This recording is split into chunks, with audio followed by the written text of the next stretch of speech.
Hey guys, I'm Nia and welcome to my channel. I know why you're here, I know why you clicked, and it was to find out how to do distress locks.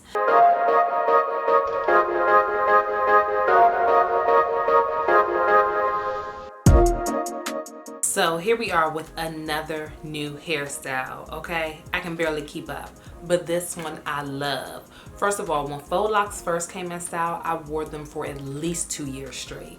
It was just such a clean style, easy and very forgiving. And I'm so excited that faux locks have come back.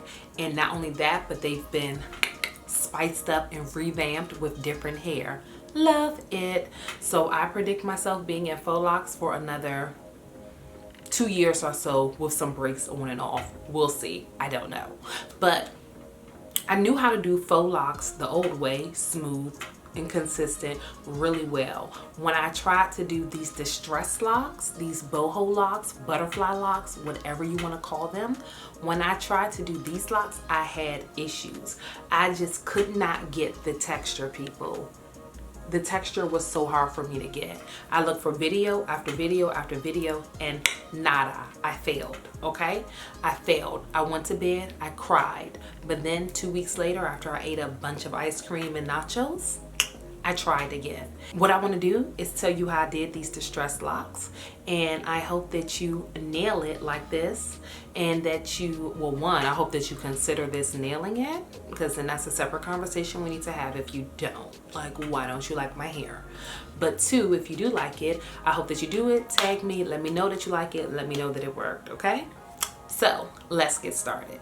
Okay, so first of all, this video assumes that you already know how to braid in hair extensions or added hair, and it also kind of assumes that you have a basic working knowledge of faux locks. So maybe you knew how to do faux locks before, but you just don't know how to do the distress looks. I will be achieving my faux locks by creating a braided base and then wrapping that base. To braid in my hair, I used this Outre fluffy spring twist hair. I actually just bought this just to see what it was like, and I think I wanted to originally use it as a crochet style, but I just never did, and so I'm using it to braid it in as a base. What I liked about this is that it gave me a fuller texture to build from, and I felt like it allowed my faux locks to be fluffier with less effort and less work. Now to wrap my hair, I use the Freetress Wave. I'm going to put a picture up right now. I use this hair to wrap it because I knew that the locks that I was looking at and attracted to, they had a shinier and curlier look. So this is the hair that I used. You will probably need a jam or a gel of some sort just to smooth down your roots. I use Shine Jam in the red container to smooth down my roots. So I'm making parts that I feel like will get me the size that I want, but I'm kind of just guessing because it's my first time doing this style. And after that, I'm just going to braid in the fluffier hair into my hair. And I'm not going to braid all the way down because one, I want to save time, and two, I want the fluffiness of the added hair to serve as a base and kind of like a pop through for when I wrap. So I would rather wrap mostly on top of free falling hair that's fluffy than on top of a braid because it's just going to add that extra layer of texture for me.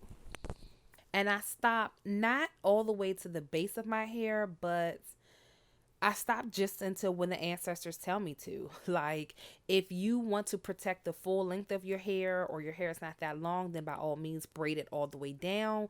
But if you just kind of want to rough it like I did, then stop when you feel like the braid is in and secured, which is what I did. After that, I'm then am going to begin to wrap. Again, I said this video assumes that you have a knowledge of faux locks and how to wrap. What I'm really trying to show you is how to get the texture. I've realized that the texture is really what I'm going to coin as disturbing the wrap. Yes, I have come up with this saying, and it is my terminology for achieving distressed locks. you literally have to stress out this wrapping. You have to distress the lock or disturb the wrapping as you go. So normally when you're wrapping a faux lock traditionally, it was going to be smooth and consistent. And if there was a lump or a bump, you were upset because it ruined the lock. With distressed locks, you want to disturb it or mess it up. The difficult part is disturbing or distressing the lock consistently or enough where it doesn't look like a mistake and it looks intentional.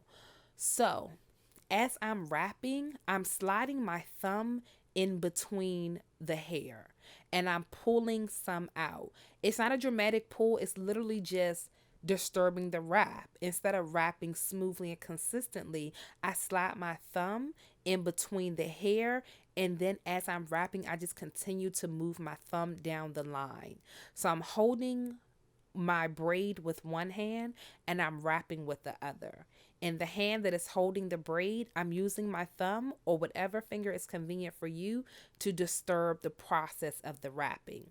Now, the more you disturb the wrapping, the more texture that your lock is going to have.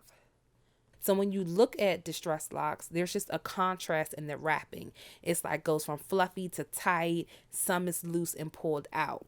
So that base can act as another layer of texture. And that's what distressed locks are, layers of texture. I would recommend for a more natural look, making sure that you start disturbing the wrapping process as close to the root as possible. So I know when I was wrapping some, I would like wrap, trying to get a good base secure. And then I would think to start disturbing the lock or disturbing the wrapping process.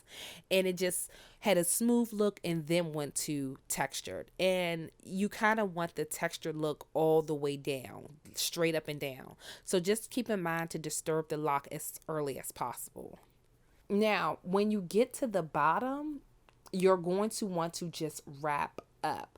This is a very common technique with any faux lock style. You just kind of want to take the little itty bitty strands of hair and wrap back up the shaft.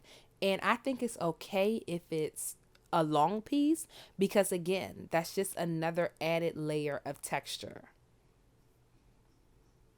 So here you can see me just continuing to wrap up, wrap up, wrap up, wrap up, until I have reached the end of the hair and it is sealed. So this style took me about 4 hours. And again, one thing that helped with that is not braiding my hair all the way down and deciding to make these just shoulder length or really a little past, because normally doing my own hair can take 6 to 8 hours or 10. But I really like this style. So this is the style all done. I really like it. I think it's really cute. So that's it, guys. I hope you enjoyed this video. I hope you found it helpful. I will be dropping more hair videos. So if you could like, subscribe, and or comment. You can also find me on Instagram at Nia on Purpose. And you can follow my hair documentary page, which is wrapped up _ tied down. Until next time, guys. Bye.